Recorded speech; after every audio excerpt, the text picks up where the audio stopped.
Hello મિત્રો, જય આદિવાસી, જય જોહાર. બધા એક નવા બ્લોગમાં બધાનું હાર્દિક હાર્દિક સ્વાગત છે. અને બધાને જય માતાજી. સવારમાં ગુડ મોર્નિંગ. તો અત્યારના 7 વાગ્યા છે અને અત્યારનો સૂરજ કેવો નીકળ્યો છે જોઈ શકો. અહીંયા મસ્ત વાદળ છે અને આ કંઈક આણંદનું લોકેશન છે આવું બધું. તો તમે જોઈ શકો છો અહીંયા બધા. હા, અને સામે બ્રિજ ઉપર ગાડીઓ જાય છે. બ્રિજ છે મોટામાં મોટો અને આ કંઈક આણંદનું આવું લોકેશન છે જોઈ શકો તમે અહીંયા.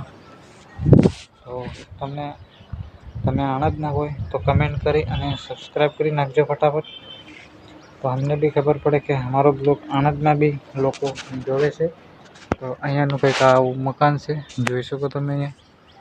હા, અહીંયા કંઈક આવે અત્યારે લોકેશન છે. અહીંના મકાન કંઈક આવા છે મિત્રો, જોઈ શકો તમે.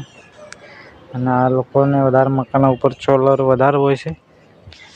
તો મિત્રો, તમારું શું કહેવું છે કમેન્ટમાં મને જણાવજો ફટાફટ. અને ક્યાંથી જોવો છો એ બી કમેન્ટ કરજો. અને ચેનલ ઉપર નવા હોય તો સબસ્ક્રાઈબ કરી લેજો. હવે આપણે લઘુ લેવ બ્લોગ બનાવીશું ને ચેનલમાં નાખીશું. તો ચલો, હવે આપણે જવાનું છે ધાબા નીચે. તો બ્લોગમાં એન્ડ સુધી જોતા રહેજો.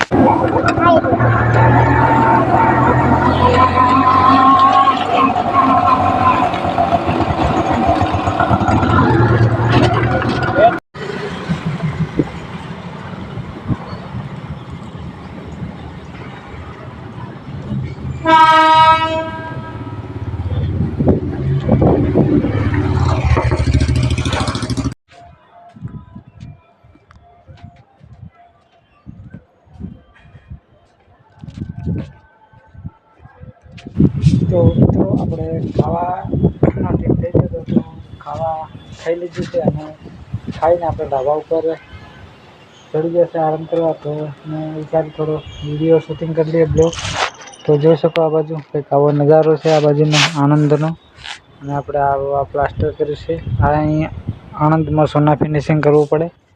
તો મિત્રો, અહીં મોટો છેડની હિસાબે આપણે કામ કર્યું છે.